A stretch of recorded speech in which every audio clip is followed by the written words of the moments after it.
Good morning, everybody. We have the lovely Paulette Eccleston here, and we are going to show a new project working from your stash.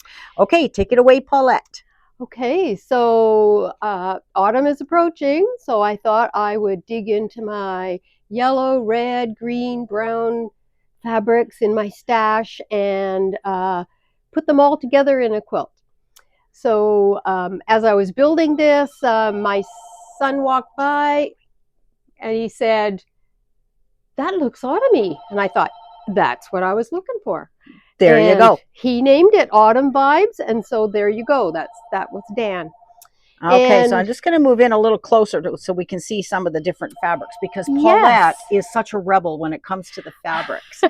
Okay, what are these little guys? They look like fish to me, maybe. Do you think they're fish? I think they are.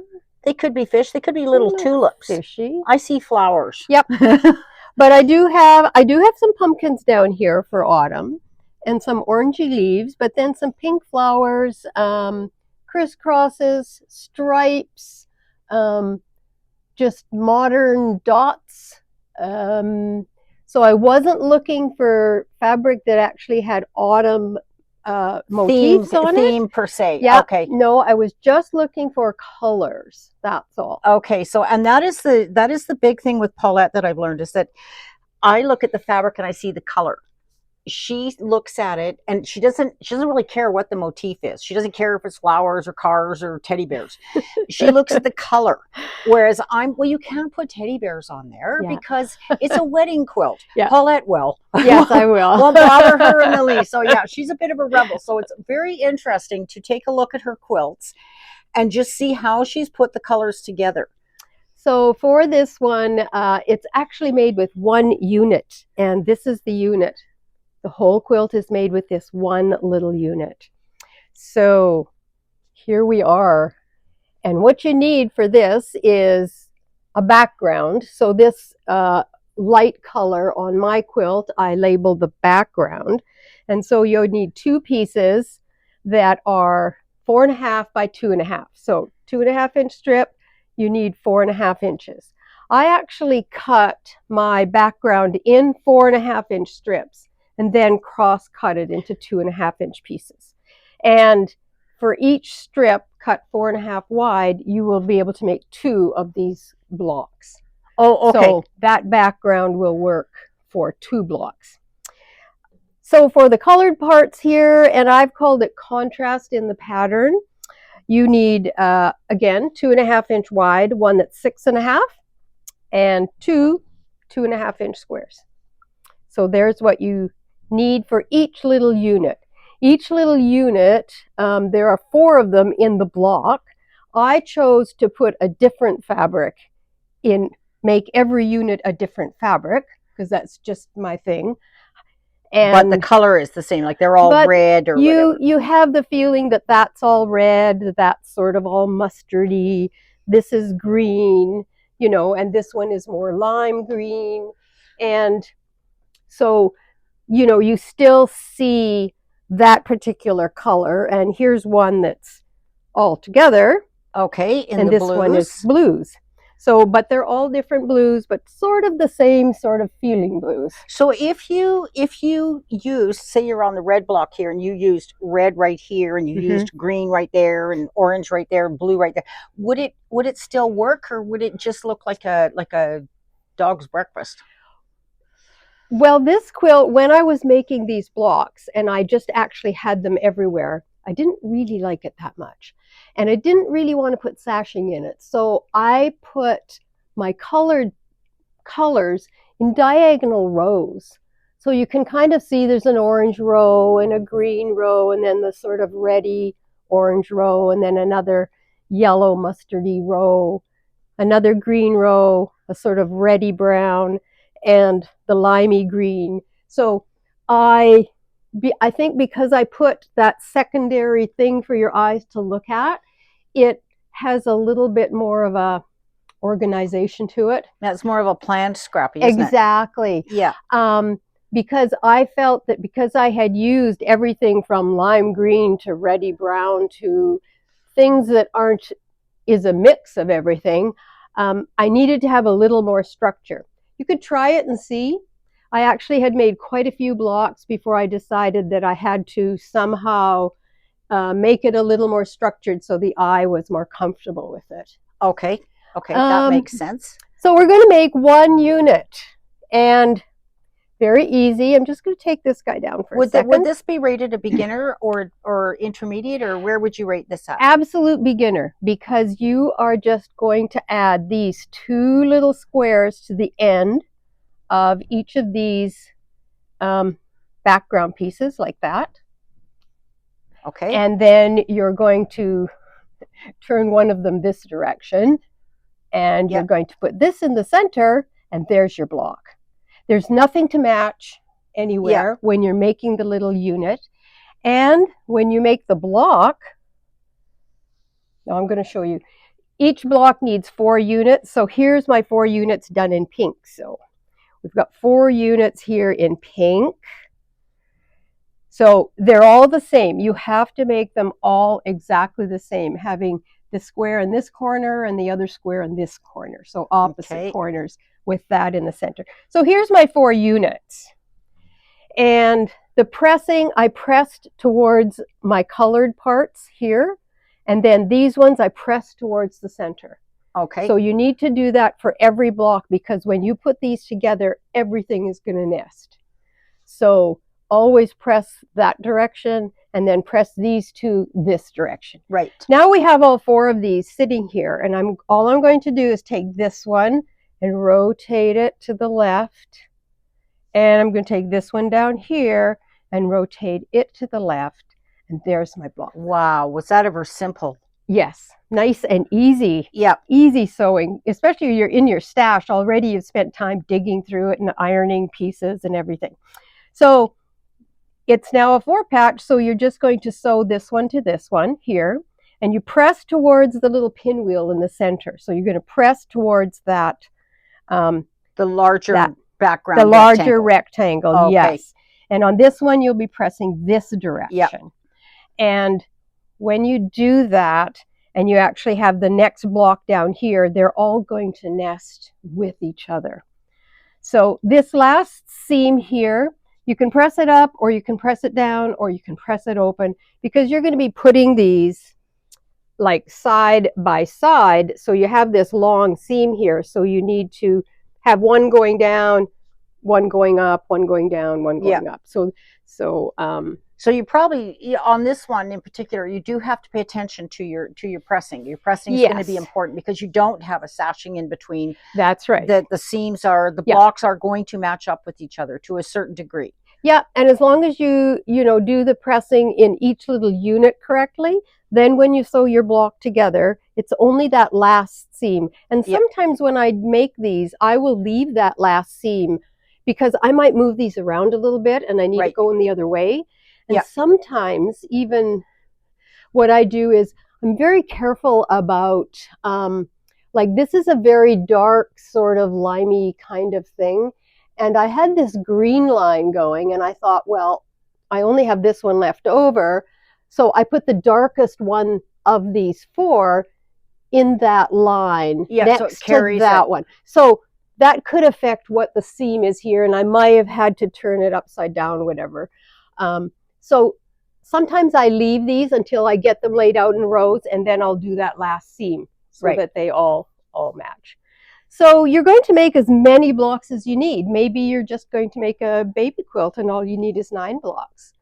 How big are the blocks finished, Paulette? These are 12-inch blocks. Oh, beauty. So these little units are 6.5 by 6.5 unfinished.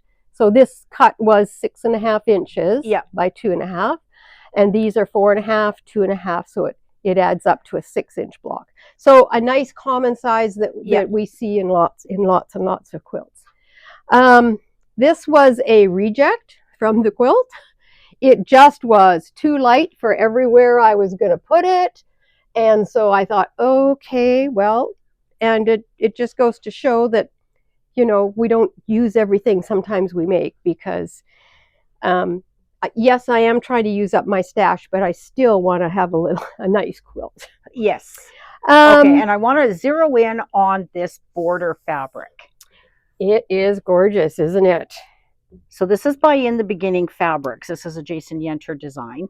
And she's joined her pieces. You can see the seam right here. Now she's joined the pieces on the bias. Diagonal. On Well, the I bias. call it Yeah, on the diagonal, Yeah. whichever. Yeah. Now why would you do that? I do that because I feel like it spreads the bulk out a little bit that way. Right. If it's a busy print like this, then I feel like this is not the best one. There is, you can really see that one, but sometimes in now other I gotta spots, go hunting. I know for where the other one is, right? Yeah, where we Which is good, because Yeah. if you can't find it, it means that it actually blended in quite well. Yeah. This inner border that I added has got a very definite, straight. It's a very directional. So that one where the seam is, I actually sewed it straight because Okay. I wanted to kind of make it Yeah.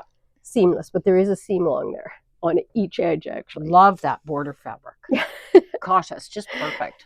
Okay, so couple other things. Okay. So you're going to sew them into rows, and then you're going to sew your rows together. And when you're sewing your rows together, you can press any direction you want because there's nothing else to add. Then a couple of other things I wanted to say is that I've put these blocks side by side by side, but there are some other options which you will get in the printout, and that is if you, oh, where's my little, here's me. So you've got all these pieces that are all identical here. They're all the same piece. So you could just put your little pieces, all next to each other, like all sitting the same way, and they would, let's put that one there. Whoops, there we go. So you kind of get this little step stair kind of thing going there. So I just put another one here. That's the back of one, and another one there. But you can see how you get that kind of zigzaggy thing going. So a little trick here is to put a 3.5-inch piece at the top of this, and then when you put these on, they're even better. To me, they look even better as a step down. So you just stagger your second row down a little bit. You're only using these little units. You're not sewing all 4 together to make this block. You're just using all of these and you're staggering them. Yeah. And there are a couple of other suggestions in the directions. So one other thing you can do is make mirror images. So you see how this one is that way. So this is the mirror image. So I've turned that way and that way so that my 2 squares are on these 2 sides and not on those 2 sides. Right. So that's a mirror image, and this is another mirror image. So you can get some interesting designs with that. So if you have half of your units, I call these the unit, half of them going the regular way and half of them be mirrors, you can get some interesting, I'm just gonna, how did I do this before? Maybe it's this guy. This guy has to move over here. Here we go. Yeah. Now we got it. So you could make blocks that look like that. Yeah. Kind of interesting, like a happy little dancy guy. And if you turn all of those, you could also get this shape where you have all the lights in the center. You're not making pinwheels like we made before, but you get this little kind of a unit. Yeah. Now you only get that if you use 2 of the units are regular and 2 of them are mirror. But it's an option to play with. Wow. That is awesome. But this is the basic block that the directions are for. Yeah. It's so easy, and you can use the same color for all of this. You don't have to use a whole bunch of different colors if your stash isn't quite as vast as mine. And you can still end up with a really cute quilt. And so question, would that be doable in a flannel, do you think? I think so, because it's, the pieces are cut 2.5 wide. Yeah. I mean, So for I think me, that, the flannel, it's the size of the pieces that is going yeah, to dictate whether I yeah. can use the flannel because it becomes too thick and bulky. And there's only 5 pieces in each one of these units. Yeah. So, and there isn't a lot of sewing. You only have the 2 seams to Yeah. attach these, and then the seams across Yeah. the center. So, I think you certainly could. But I think this would look really cute in pink and something, or, Yeah. but this is I love it in the autumn. I just love yeah. that. So I think it kind of has that flavor, and this particular border really plays that out because it's got the gold, it's got orangey, it's got the brownie, it's got a little bit of the limey green, and Yeah. I think it just kind of Good way to holds pull all the colors. yeah. Very nice. This inner border was cut 2 inches, so it's 1.5 inches. Yep. It's not as wide as the pieces in the block. It's a little narrower. I like to float my designs, so that's my floating. And this was cut 3.5 inches. Yeah. I didn't want it too big, but I didn't want it the same size as the Yeah, it's a pieces in little the blocks. regimented when you do that. Yeah. So Yeah. I just loved it. So autumn vibes. Okay, thank you so much, Paulette. And remember, Heather still has never figured out how to attach the pattern to the video. So just email me and I will send one out to your email. Or you can come on in and pick one up. I've got them in the back here, right where Paulette's patch is back here. Okay, you guys have a great day and we'll see you soon. Bye-bye. Bye.